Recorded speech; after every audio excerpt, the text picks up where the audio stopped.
Meus queridos irmãos e queridas irmãs, então nós temos a alegria de estarmos aqui hoje entre vocês e nós gostaríamos de comentar um pouco a respeito destas recentes notícias que nós recebemos de que Francisco estava pretendendo proibir ou pelo menos restringir a celebração das missas em latim.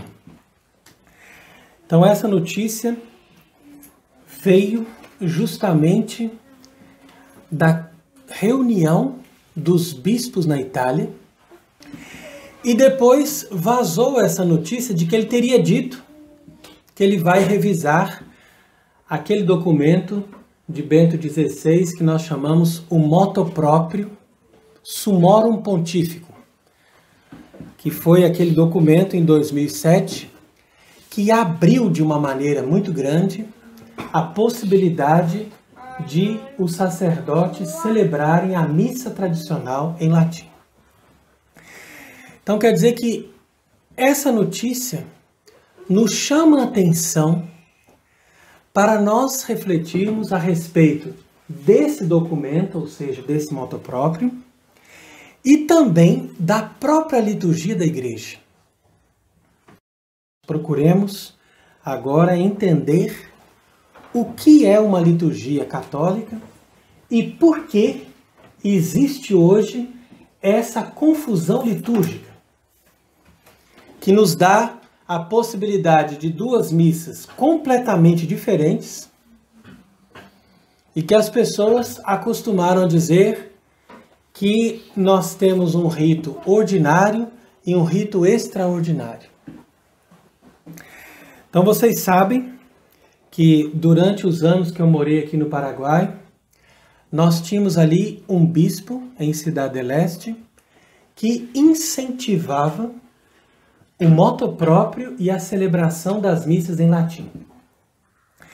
Então nós nos beneficiamos da consciência que esse bispo tinha, porque ele não só recebia comunidades como a nossa, que estava sendo colocada para fora do Brasil, pela nossa insistência em não voltar a celebrar a missa no chamado rito de Paulo VI.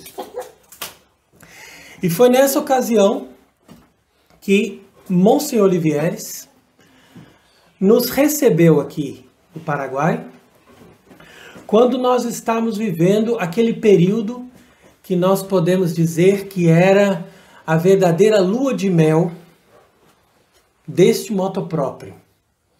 Ou seja, nós, como muitos outros sacerdotes no mundo, estávamos ali nessa época, 5, 6 anos depois da promulgação desse documento,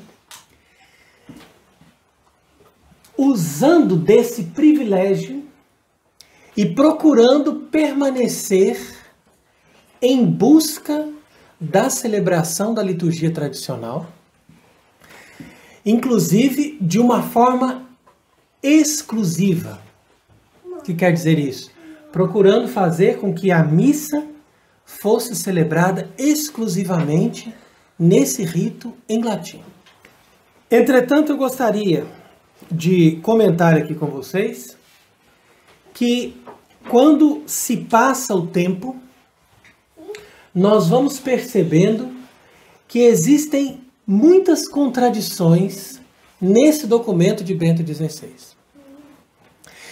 E eu posso até dizer que essas contradições desse documento fazem parte, de certa forma, de um certo processo desesperado que esta nova igreja, fruto do Vaticano II, teve de resgatar aquelas ovelhas desgarradas que preferiam participar de missas de sacerdotes refratários, ou seja, de sacerdotes que estavam irregulares, fora de qualquer regulamentação canônica. E o desejo deles de resgatar esses padres e esses fiéis era tão grande que eles então fizeram esse documento que a gente chama de Summorum Pontificum.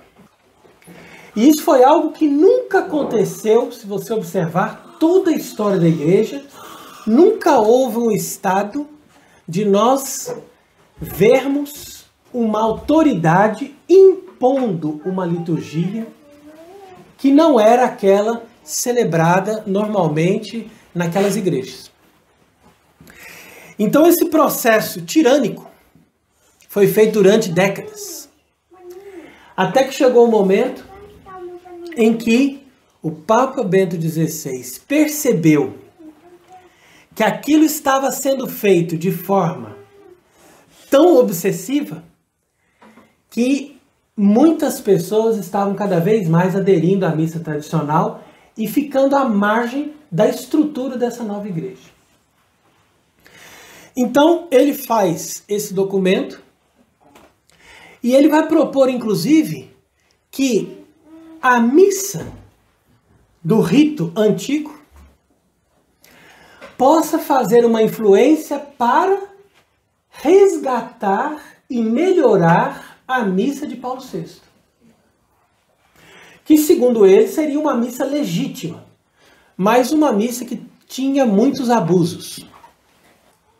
E muitos acham que é possível restaurar ou fazer uma certa reforma da reforma em vista de melhorar a missa de Paulo VI.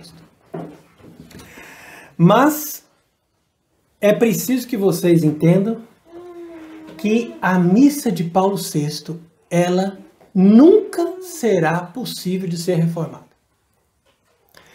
Porque, de fato, ela foi promulgada por autoridades ilegítimas, ela é uma missa ilegítima e ela é uma missa feita de acordo com uma mentalidade protestante para levar as pessoas a viverem um ambiente litúrgico protestante que está de acordo com o projeto dessa nova igreja que está substituindo a igreja católica.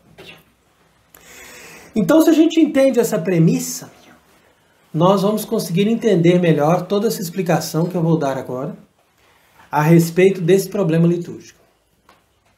Então, com essa explicação, nós queremos dizer o seguinte, que pouco importa se Francisco tem a intenção de abolir a missa em latim ou de restringir a celebração dessa missa e mudar aquelas determinações desse motu proprio sumorum pontífico. Eu digo que pouco importa isso, por quê? Porque a solução não é nós ficarmos naquela ideia de que temos que obedecer, porque afinal de contas é um Papa e ele está nos propondo isso, mas a igreja tinha que mudar, por isso que a igreja proibiu essa missa em latim, mas agora atualmente existem pessoas que têm toda essa nostalgia, essa saudade das coisas antigas, então a gente dá uma liberdade para essas pessoas. Então essa mentalidade é completamente falsa. E eles querem que a gente pense assim, para poder eles terem condição de levar adiante o projeto de destruição da doutrina, da liturgia, da moral e da disciplina católica. Então é interessante a gente perceber que existe de fato uma diferença entre essa igreja conciliar que foi até Bento XVI e essa igreja atual, que a gente chama também de igreja bergogliana, que vem de Bento XVI em diante. A diferença fundamental é essa, que essa igreja conciliar já não é a igreja católica, mas ela tem uma característica de dar uma certa liberdade para aqueles que queiram ser católicos. Então foi por isso que Bento XVI, ele fez esse motu proprio para dar para essas pessoas essa certa liberdade, porque ele acreditava que isso ia trazer uma paz no ambiente desta confusão litúrgica.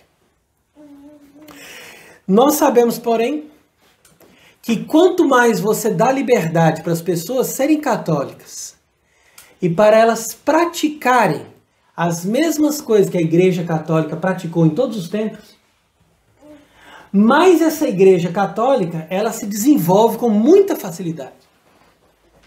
E vocês são uma prova disso. Porque nós chegamos aqui no Paraguai e não tinha ninguém. E depois vocês viram que as missas celebradas no rito tradicional, elas foram muito frequentadas, até provocar também a ira desse atual bispo, que substituiu Monsenhor Livieres. E desde o dia em que ele entrou, ele prometeu dar essa liberdade que o moto próprio de Bento XVI nos dava, e ele nunca cumpriu a sua palavra. Ao contrário, ele perseguiu, com o aval de Roma, todos os padres que celebravam a missa tradicional nessa diocese. E quando ele terminou de fazer essa faxina, ele começou também a perseguir os padres que celebravam a missa de Paulo VI, mas com elementos tradicionais. Como, por exemplo, vamos celebrar Versus Dei, vamos dar a comunhão para as pessoas de joelhos, vamos fazer alguns cantos em latim, vamos promover a possibilidade das mulheres usarem o véu na missa. Né? E tudo isso agora está acabando também. Então você percebe que eles dão uma certa liberdade no início. Depois que eles cercaram todo mundo ali, eles vão matando um por um. E vão também buscando aqueles que se dizem conservadores. Aquelas pessoas que dizem assim, olha, nós temos que obedecer. É uma hierarquia legítima. É a verdadeira igreja. É o verdadeiro Papa. Então vamos obedecer. Por que não celebrar a missa de Paulo VI? Né? Vamos fazer tudo certinho. O melhor possível. Mas ele vai também te destruir. Então isso é um processo. A gente não pode ter essa ilusão de que essas coisas acontecem por acaso ou por má vontade de alguém que está ali no governo e que depois vai trocar, vai melhorar e assim por diante. Não. Isso é um processo inexorável. Porque a intenção da Igreja Conciliar e do Vaticano II era de instalar uma nova igreja no lugar da Igreja Católica. E quando essa missa de Paulo VI foi feita, ela foi feita com o objetivo claro de não permitir que as pessoas continuassem a viver esse mesmo sistema sacramental católico que santificou e que levou milhões de pessoas no decorrer de 2000 anos para a vida eterna. Então a missa de Paulo VI foi feita especialmente para romper com esse sistema sacramental. Então é assim que a gente tem que entender a gravidade do problema. E nós não podemos também esperar num documento, num moto próprio, numa certa liberdade que eles nos dão. Mas nós temos que esperar simplesmente em Deus e confiar nos verdadeiros papas que nos deram essa missa, que promulgaram essa missa e que permitiram não somente que essa missa fosse celebrada, mas proibiram que qualquer outra missa diferente fosse celebrada. Então é assim que nós podemos ler os cânones do Concílio de Trento, né, que é um concílio que foi feito no momento em que a igreja começava a ser invadida pelos protestantes.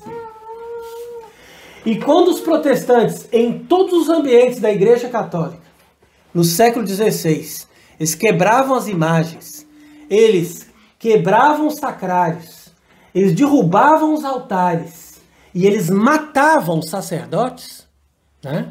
Quando eles faziam isso, a igreja se organizou para se proteger, porque ela sabia que eles não iam parar nesses vandalismos. Ela sabia que eles também iriam influenciar as ideias, iriam penetrar nas fileiras do clero e iriam convencer muitos padres e bispos que eles estavam com razão e que era melhor mudar as missas católicas pelas missas protestantes que eles estavam fazendo. Então é interessante que aqui na América do Sul a gente não tem tanta influência do protestantismo do início, daquele protestantismo da época de Lutero, de Calvino, de todos esses movimentos e também do anglicanismo que se desenvolveu na Inglaterra.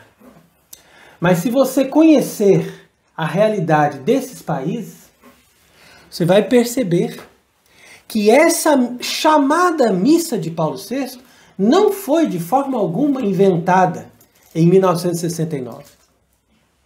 Mas ela foi criada muito antes por aqueles inimigos da igreja que foram excomungados pelos papas por celebrarem missas que eram contrárias à doutrina e ao pensamento da igreja desde os apóstolos.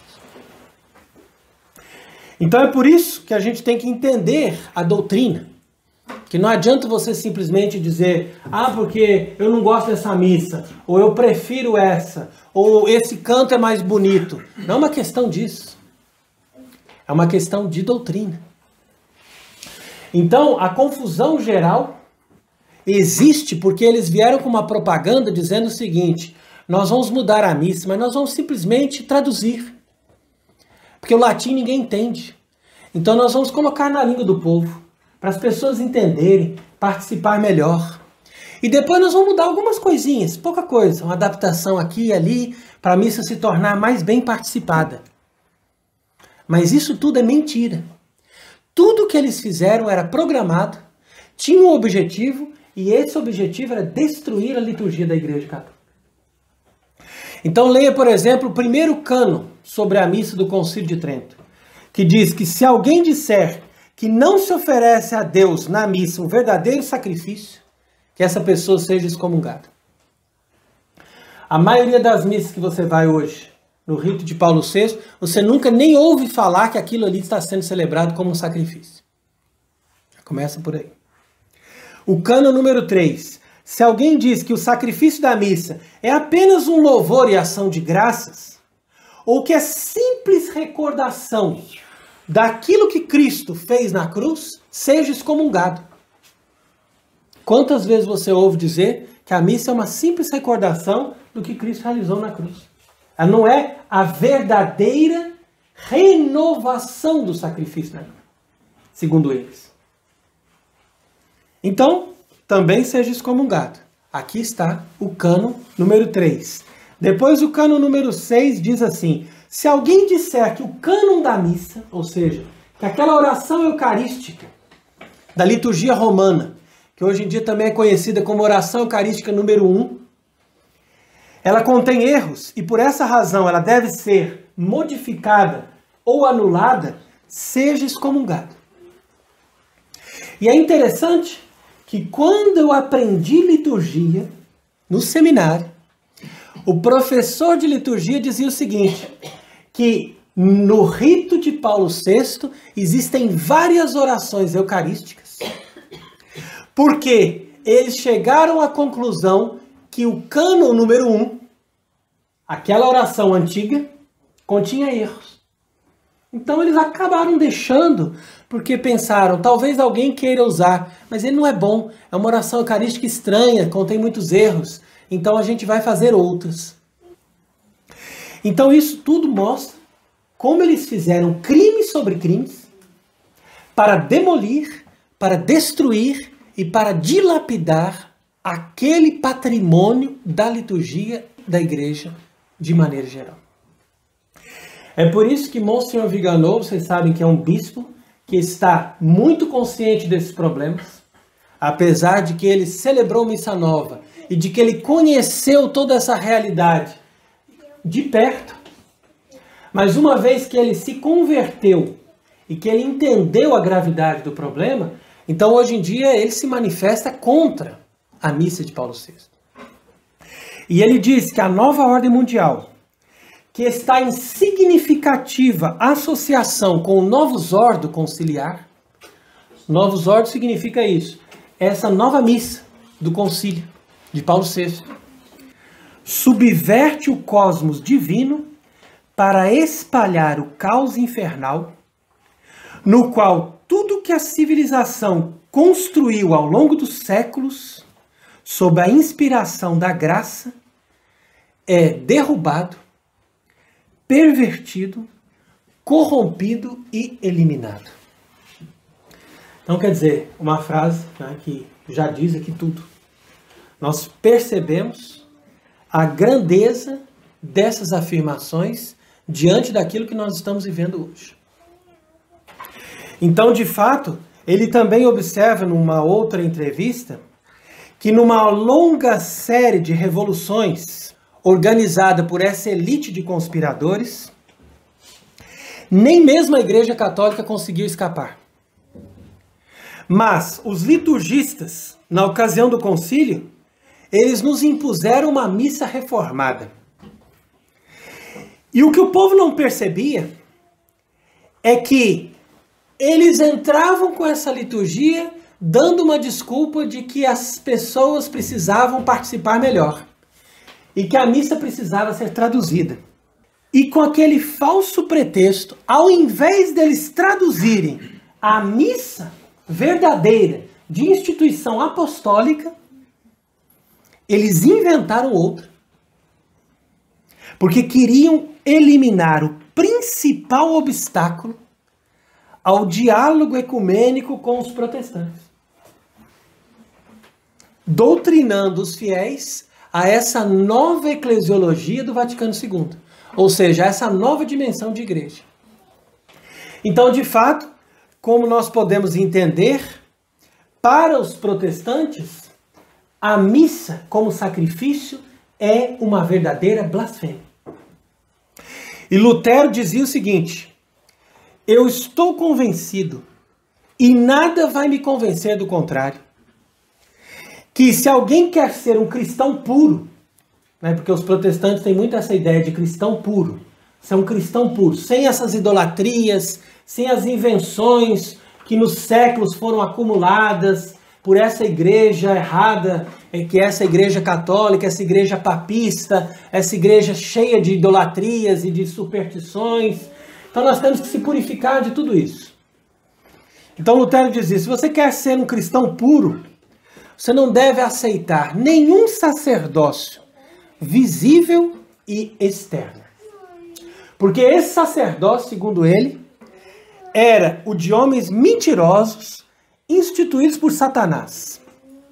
Porque ele dizia assim, que sacerdotes visíveis e distintos dos leigos não podem existir no Novo Testamento.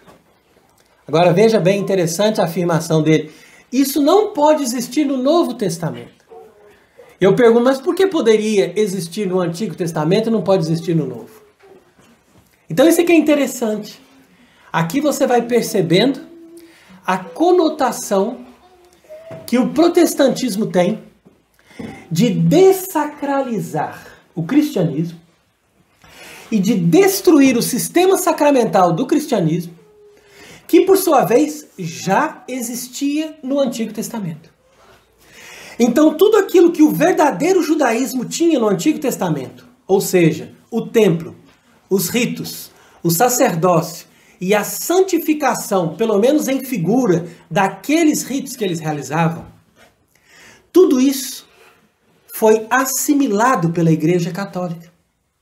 Na medida em que os apóstolos, com a colaboração daqueles sacerdotes que se convertiam, como você lê na carta aos Hebreus, que um grande número de sacerdotes aderia à fé, então aquele sistema sacramental foi sendo introduzido na Igreja de Cristo. Porque Cristo, na Santa Ceia, ele não teve a intenção de dizer qual era o rito da missa. Ele simplesmente disse para eles qual era a base da missa, ou seja, do novo sacrifício que eles teriam que celebrar para substituir os antigos sacrifícios de animais que eram feitos no Antigo Testamento. Então essa que é a lógica. Entendeu? E eles entenderam bem isso. E a prova disso é que se você for em qualquer parte do mundo, em qualquer época da história da igreja, você sempre vai encontrar missas sendo celebradas por sacerdotes, com paramentos, virados de costas para o povo e de preferência numa língua mais antiga, que não seja a mesma língua do povo. Então, com essas noções básicas, não importa que seja o rito romano, o rito bizantino ou qualquer outro rito ocidental ou oriental, todas as bases e todas as tradições da Igreja Católica em todos os tempos mostram que a missa não era nem uma santa ceia e nem uma coisa popular, como nós vemos nos ritos protestantes, mas uma verdadeira celebração sacerdotal, como acontecia no Antigo Testamento, e com a presença de pelo menos um sacerdote que estava ali ordenado por sucessão apostólica para celebrar esses santos mistérios em nome de Jesus Cristo. E todos esses ritos deixavam bem claro que a missa era um sacrifício que reproduzia o sacrifício que Cristo realizou no altar da cruz. Mas isso Lutero jamais entendeu. E Lutero enganou muita gente porque ele dava a impressão de que ele conhecia a antiguidade. Mas como nós tínhamos perdido aquela conexão com os sacerdotes de rito oriental, então no Ocidente nós tínhamos a impressão de que era verdadeira a ideia de Lutero, de que, de fato, na igreja primitiva a gente não celebrava uma missa, mas celebrava uma ceia de frente para o povo, na língua do povo. E isso ninguém hoje em dia ousa mais defender. Porque todas as pessoas hoje em dia que pesquisam, que vão a fundo na história, que entendem a verdadeira história e o desenvolvimento da liturgia na igreja, eles são unânimes em concluir que nunca existiu essa missa protestante, nem no tempo dos apóstolos e em nenhuma outra época da história da igreja. Então você veja a gravidade do problema. Mas eu concordo com muitos que afirmam o seguinte, que nós não podemos dizer que a missa de Paulo VI é errada, inválida ou ilícita, porque ela é instituída por verdadeiros papas. E os papas celebraram essa missa. E eles, inclusive, incentivaram as pessoas a celebrar bem essa missa. Então, de fato, se ela é aprovada pela autoridade máxima da igreja, ela teria que ser válida e lícita. Eles dizem até que muitos santos celebraram essa missa de Paulo VI. Mas, se você analisar dentro do critério da verdadeira doutrina católica, de fato eles têm razão de dizer que tudo que os papas fazem é correto e é lícito. Mas é preciso a gente entender que tudo isso tem acontecido na igreja porque essas autoridades, ou seja, esses que se apresentam como papas, depois de João 23, não são autoridades legítimas. Agora, se essas pessoas não trabalham para a igreja e não têm intenção de fazer o que a igreja manda a gente fazer, então é com isso que a gente entende que essas autoridades ilegítimas, elas instituíram uma falsa missa para enganar e para levar as pessoas a perder as graças da verdadeira doutrina e dos verdadeiros sacramentos. Então, para entender isso, é preciso a gente estudar profundamente e conhecer a Igreja Católica. Então, na época que eu morava aqui no Paraguai, eu estava procurando fazer o melhor em obediência a essa hierarquia, né? Ou seja, a esses papas e esses bispos. Mas depois, com o tempo, quando a gente sofre muitas injustiças, a gente começa a estudar e começa a refletir. E a gente pensa assim, olha, eu vou conhecer primeiro o que é a verdadeira Igreja Católica.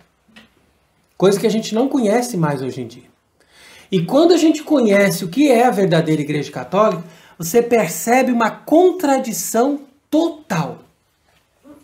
E é por isso que a gente diz hoje que não é possível o entendimento desse moto próprio Summorum Pontificum, que diz que podem coexistir essas duas liturgias, ou seja, a missa de Paulo VI, que eles chamam de rito ordinário, e a missa da Igreja Católica de todos os tempos, que eles chamam de rito extraordinário. Então isso está em total contradição, e essas duas missas representam duas liturgias de duas religiões diferentes. Uma é a religião do Vaticano II, que é um semi-protestantismo, um modernismo e uma religião em constante evolução. Para atender a esse pedido da maçonaria, do judaísmo e de todos os inimigos da igreja, de dessacralizar completamente a liturgia da igreja romana, para fazer uma missa protestante que dá toda a abertura para a volta do templo e da religião do judaísmo do Antigo Testamento. Por que eu digo isso? Porque qualquer pessoa que participa de um culto protestante, ela percebe que aquilo ali é algo muito raso. E quando ela lê o Antigo Testamento, ela começa a se apaixonar pela grandeza dos ritos, da sacralidade, da dimensão solene, da dimensão sagrada daquela liturgia que ele celebrava. Então os judeus, que são aqueles que estão por trás deste falso cristianismo protestante, eles perceberam que só era possível destruir a Igreja Católica criando uma falsa missa. Então são eles que incentivaram essa doutrina de Lutero, a doutrina de Calvino e a missa dos anglicanos, que é exatamente a base para a construção da missa de Paulo VI. Então veja aqui o que dizia o Papa São Pio V quando ele promulgou uma bula chamada Coprimo, nesse momento de organização que eles tiveram depois do Concílio de Trento. Ele diz assim: ordenamos que a missa, no futuro e para sempre, não seja cantada nem rezada de modo diferente do que esta, conforme o missal publicado por nós. Nas igrejas, nas sedes patriarcais, nas catedrais, nos colegiais, paroquiais, quer seculares, quer regulares, de qualquer ordem ou mosteiro, de homens ou de mulheres, a não ser que, por uma instituição aprovada desde a origem pela Sé Apostólica, a celebração dessas missas nessas mesmas igrejas tenha um uso ininterrupto superior a 200 anos. Então, o que ele quis dizer nessa bula foi o seguinte: que ele estava ali restaurando a missa antiga celebrada em Roma. Portanto, a missa tridentina não é uma missa que foi elaborada no Concílio de Trento, mas é uma missa que foi reorganizada no concílio que eles fizeram para não dar mais margens a mudanças e abusos. E uma vez que eles organizaram aquela missa, que era a mesma missa celebrada desde a antiguidade, eles proibiram para sempre que qualquer pessoa celebrasse uma missa diferente da missa tridentina, a não ser que a pessoa provasse que aquela missa tinha um uso anterior a 200 anos, ou seja, que ela era anterior a 1370, porque nós estamos falando do ano 1570. Então todas as missas e todos os ritos que foram estabelecidos antes de 1370 podem ser considerados ritos católicos. Do contrário, todas essas missas posteriores foram proibidas pela autoridade da igreja para sempre, no ano de 1570. Então é aqui que você vê a autoridade de um papa que proíbe. E é justamente através desses documentos que nós vamos entender que esses que nós consideramos papas foram, na verdade, as autoridades ilegítimas que usurparam o poder para mudar e para demolir tudo que os verdadeiros papas fizeram. E principalmente em matéria de liturgia, porque você sabe que a religião começa pela liturgia. Se você não tem uma liturgia, você não tem como ensinar a doutrina, você não tem como mostrar para as pessoas um comportamento moral, você não tem como dar para as pessoas uma verdadeira disciplina católica. Então a liturgia é a base da vida da igreja. E é por isso que nós estamos incentivando sempre as pessoas a buscarem uma verdadeira conversão à Igreja Católica, começando pela participação à liturgia da missa tradicional. Porque foi assim que nós mesmos fizemos. Nós estamos completamente mergulhados nessa igreja moderna, e quando nós descobrimos a missa tradicional, nós começamos a descobrir também a riqueza da Igreja Católica. E nós temos que ter essa sinceridade e entender que a igreja moderna, a igreja conciliar, ela não é uma igreja tão ruim. Ela tem coisas boas. Ela tem algumas coisas interessantes que as pessoas veem, que as pessoas gostam. Tem muitas coisas que são bonitas. Tem muitas coisas que eles pegam da Igreja Católica. Mas se você analisar profundamente, você vai ver que a igreja anglicana é idêntica. Ela também tem muitas coisas bonitas que eles conservam da Igreja Católica. Tem as missas ali que às vezes são bem celebradas, são solenes, são bem cantadas. E quando você vai conhecendo essas falsas igrejas, cismáticas e heréticas, que fizeram como que um protestantismo disfarçado de catolicismo, com aquelas aparências de coisas católicas, você vai percebendo que a Igreja Conciliar, ela está baseada nos mesmos sistemas. E é assim que eles conseguiram levar muitas pessoas ao engano e ao erro. Porque eles se basearam nessa mesma ideia protestante de que nós podemos também fazer uma igreja muito próxima da Igreja Católica, com aparências de catolicismo, mas com a alma protestante. E a base da igreja e da celebração protestante é justamente fazer as pessoas acreditarem que elas não precisam de sacrifícios, nem de um sacerdote como mediador entre o povo e Deus, e que elas não precisam de um sistema sacramental, ou seja, de alguns sacramentos eficazes que transmitem a graça de forma que as pessoas recebam a graça de Deus pelos sacramentos. Então, como os protestantes não acreditavam em nada disso, é por isso que eles começaram a investir na pregação. Então, nos primeiros tempos do protestantismo, eles não queriam saber de missa, eles queriam saber só de pregar. A palavra. Então vamos falar a palavra de Deus. Prega, eram homilias de 2, 3 horas. E as pessoas não aguentavam mais. E quando as pessoas começaram a ter muito tédio daquela religião protestante que eles estavam impondo para o povo, aí eles perceberam, vamos começar a assimilar mais algumas coisas da Igreja Católica que nós abandonamos, porque o povo tem necessidade disso, senão nós vamos perder toda essa gente. Então foi assim que num segundo momento, se você for ler a história do protestantismo, você vai perceber que num segundo momento eles começaram com a ideia de voltar algumas coisas, alguns ritos, e por isso que eles começaram a organizar alguns sistemas protestantes como aquele da igreja anglicana, que tem uma celebração muito próxima da missa de Paulo VI.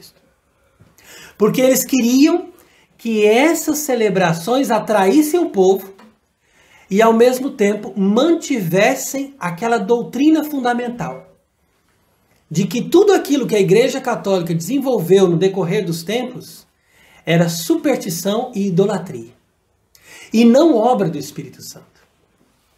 Então é por não acreditar no mistério da Igreja que essas pessoas caem em todos esses erros. Porque, no fundo, eles não acreditam na Igreja Católica.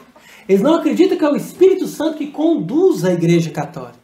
E eles não acreditam que todos esses ritos e todas essas coisas que a igreja foi acumulando com o tempo não eram superstições e nem coisas feitas pelos homens, mas eram coisas que Deus estava suscitando pela graça para que a igreja pudesse se desenvolver e se tornar cada vez mais santa, perfeita e manifestasse de uma forma cada vez mais sublime a liturgia que é celebrada no céu.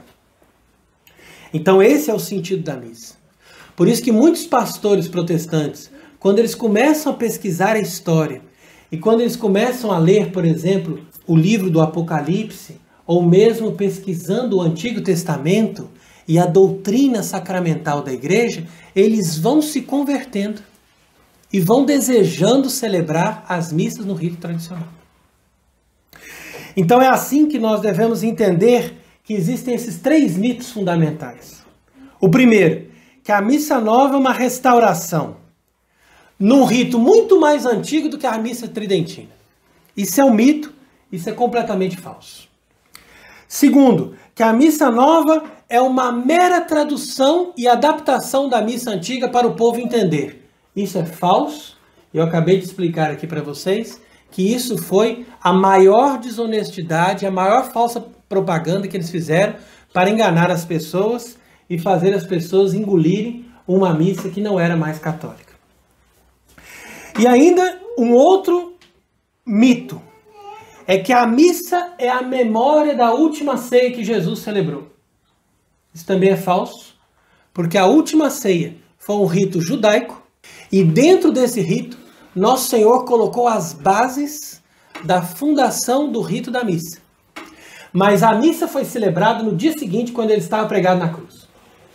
Ali foi celebrada a única e verdadeira missa, e que é reproduzida pela graça do Espírito Santo em cada missa que um sacerdote celebra em nome de Cristo. E, portanto, quando o sacerdote sobe ao altar para oferecer o corpo e sangue, ele está oferecendo o mesmo e único sacrifício que Cristo ofereceu de uma vez por todas no Calvário. Então, são esses conceitos, essas bases fundamentais que nós temos que ter para nós termos a compreensão de que não é lícito para um católico participar de missas protestantes. Portanto, nenhum católico deveria jamais participar da missa de Paulo VI, que não passa de uma missa protestante instituída por autoridades ilegítimas com o objetivo de destruir a única verdadeira igreja de Jesus Cristo. Então, por isso eu convido vocês a se aprofundarem nesses conceitos e a buscarem, através de uma verdadeira devoção, os lugares onde celebra-se a missa no rito tradicional. E se a pessoa não pode ter essa missa todos os domingos, que ela tenha uma vez por mês. Se ela não pode ter essa missa uma vez por mês, com padres verdadeiramente e validamente ordenados, então que ela busque ter essa missa pelo menos uma vez por ano. Nem que ela faça uma viagem, né? Porque isso é a consciência católica. Se você for olhar o que era a vida dos católicos antes de 1950 ou no século XIX para trás, quando não existia veículos, muitas pessoas passavam o ano inteiro sem uma missa. E tinha uma vez por ano uma missa. Então, se você entende o pensamento e a doutrina da igreja, então você vai perceber que essa maneira de agir é muito mais agradável a Deus e vai te trazer verdadeiros frutos para a sua vida cristã e vai realmente santificar a sua vida, uma vez que nós entendemos que a pessoa não precisa ter a comunhão diária para ela estar em sintonia com o amor de Deus. Mas a comunhão diária, que é algo muito recomendado, ela só é agradável a Deus quando aquela celebração é feita de forma lícita, válida e correta, segundo os parâmetros da Igreja Católica. E a partir do momento que a pessoa não tem acesso à comunhão sacramental, ela pode fazer a comunhão espiritual. E com isso ela também alcança frutos para crescer no amor de Deus e na sua união com Cristo. Então vamos agradecer a Deus por Ele nos ter dado o rito da verdadeira missa e vamos pedir a Deus a graça de que a igreja seja restaurada e de que no mundo inteiro as pessoas tenham um dia acesso aos verdadeiros sacramentos que nos transmitem a graça de Cristo e a vida eterna. E que Deus seja bendito para sempre, em nome do Pai,